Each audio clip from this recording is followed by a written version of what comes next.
Bonjour à tous et bienvenue encore une fois sur notre chaîne Experiences Abroad. Ici, nous parlons sur la vie et les études en Chine. Si c'est pour toi la première fois sur cette chaîne, abonne-toi et active la cloche afin d'être sûr d'être informé à chaque fois que nous postons de nouvelles vidéos. Dans la présente vidéo, je vais répondre à 3 questions majeures que vous n'arrêtez pas de me poser ces derniers temps.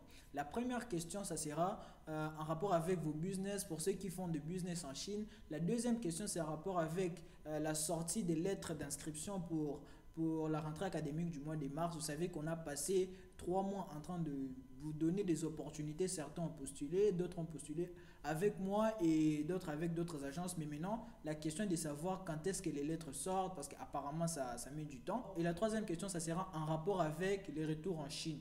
On commence. La première question c'est est-ce que vous pouvez déjà recommencer avec vos business parce que pour certains, leur fournisseur leur avait demandé de stopper avec les commandes parce qu'ils devaient partir en congé de Nouvel An. Qui s'est passé donc le Nouvel An, vous le savez, c'était le 12 février.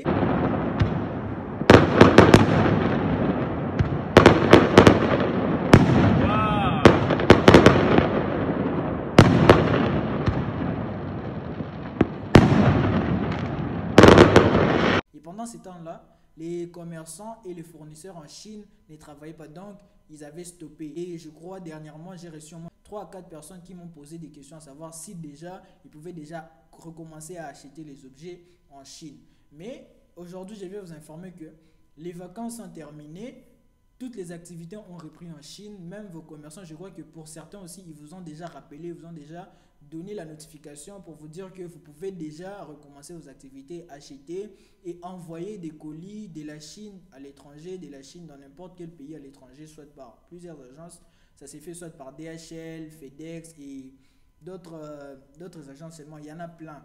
Donc ceux qui font le business savent déjà comment ça se passe. Donc vous pouvez déjà recommencer. Toutes les activités sont en cours et même les écoles aussi ont recommencé. Les bureaux sont déjà ouverts. C'est pour ça même les lettres ont commencé à sortir. Et à partir de ça, nous passons à la deuxième question qui est de savoir quand est-ce que les lettres sortent. Quand est-ce qu'on va commencer avec la rentrée académique du mois de mars. Déjà, je réponds en rapport avec la rentrée académique de mars. Pour la rentrée, ça sera divisé en deux. En rapport avec une lettre que nous avons déjà reçue. La première rentrée, ça sera pour ceux qui ont déjà commencé, ceux qui avaient déjà commencé, donc pour les anciens et pour ceux qui ont commencé en septembre passé. Pour ce groupe-là, la rentrée académique de mars, c'est le 1er mars. Donc le 1er mars, déjà les cours commencent. Mais pour des gens qui n'étaient pas encore inscrits, qui attendent encore ou qui ont déjà reçu les lettres d'admission, la rentrée, ça ne sera pas le 1er mars. La rentrée, ça sera après. Pour certains, pour l'université de Guilin, je ne sais pas si vous vous souvenez, dernièrement, je vous avais donné l'opportunité pour l'université de Guilin. À Guilin, la rentrée académique, c'est le 29 mars, le lundi 29 mars. Vous voyez que la rentrée a été repoussée. Pour quelle raison? Parce que je pense que ceux qui ont commencé, ils savent déjà comment se passent des cours en ligne et tout.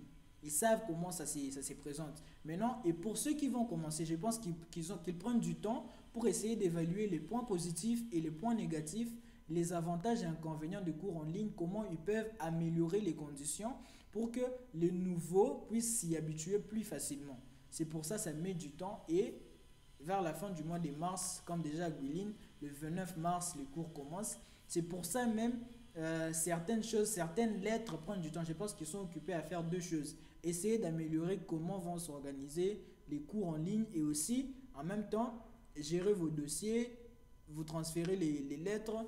Je pense que c'est pour ça ça met du temps. Alors, la question majeure, vous vous demandez, est-ce que vous êtes déjà rejeté? Qu'est-ce qui se passe? Parce que je me souviens, je vous avais dit que après 3 mois, vers la fin du mois de février, si vous n'avez pas toujours des lettres, il y a vraiment des doutes. Mais personnellement encore, je viens vous le dire, avec tout ce qui se passe, vous avez deux choix. Soit contacter l'agence, que l'agence vous donne l'annonce officielle qui confirme que vous avez été rejeté. Ou bien patienter, mettez-vous en tête que vu que la rentrée, ça sera vers la fin du mois de mars, il y a encore du temps. Donc ne vous inquiétez pas, ne vous mettez pas trop de soucis et dire qu'on vous a déjà rejeté tant que vous n'avez pas la notification officielle qui vous affirme que non, vous êtes déjà rejeté. Et attendez, la lettre va sortir et il y aura toutes les précisions sur ce que vous devez faire et où est-ce que vont se passer les cours. Et pour la troisième question, en tout cas la question majeure et la question qui me fait des soucis aussi, j'aime être optimiste mais aujourd'hui je serai trop pessimiste et d'après la situation qu'il y a ici, vous demandez est-ce que c'est possible, est-ce que ça sera possible de rentrer en Chine ce mois de mars. Pour certains me l'avaient déjà posé depuis avant, j'étais optimiste, je savais, j'ai l'air disait que parce qu'il n'y a pas de cas ici et tout, j'ai pensé en tout cas que la rentrée ça sera au mois de mars. Mais aujourd'hui, je suis très sûr, je vous affirme que la rentrée ne sera pas au mois de mars. Les étudiants ne rentreront pas en Chine en mars. Il y a eu une information, il y a un communiqué qui a été lancé, il n'est pas encore officiel, mais ça dit que les étudiants vont rentrer en septembre. Ça, c'est un communiqué qui les dit. Là, on n'estime plus. Les étudiants vont rentrer en Chine en septembre, mais avec des recommandations. Tu vois, avant pour voyager ou actuellement pour voyager, il faut un test négatif du Covid. Il faut un test négatif du Covid. Mais actuellement pour voyager maintenant, pour revenir en Chine au mois de septembre, il vous faudra d'abord passer 14 jours de quarantaine dans votre pays.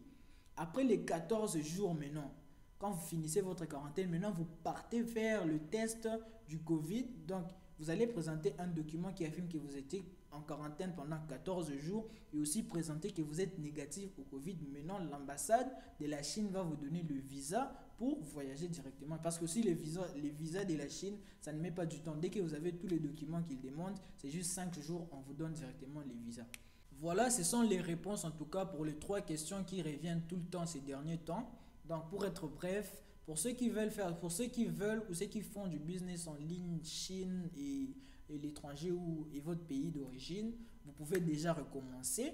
Les activités sont déjà en cours. La deuxième question, c'était en rapport avec les admissions, les lettres d'admission pour la rentrée de mars. Ne vous faites pas des soucis pour rien. Restez en contact permanent avec votre agence qu'il vous rassure, soit si vous êtes déjà rejeté ou si vous devez continuer d'attendre. Ne vous faites pas des soucis pour rien.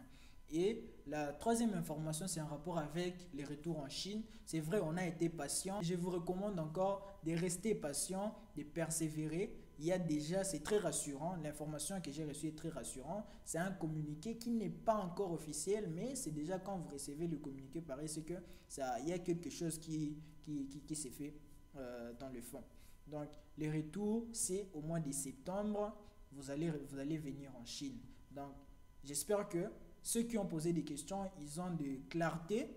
Et si vous aussi, vous aviez des doutes en rapport avec ces questions, j'espère que j'ai répondu. Ça sera tout pour cette vidéo. Si la vidéo vous a plu, n'hésitez pas à mettre un pouce bleu. Parce que plus vous likez la vidéo, vous participez à la croissance de notre chaîne, à la croissance des Experiences Abroad, la chaîne du peuple, la voix des sans-voix. Partagez la vidéo sur vos réseaux Facebook, partout partagez. Et grâce à ça, on va évoluer et ça soutient, ça me donne la force, ça me montre que je suis en train de faire quelque chose de très important pour vous. Et sur ce, je vous dis à bientôt pour la prochaine vidéo, pour les prochaines informations, sur les retours en Chine surtout. Ciao.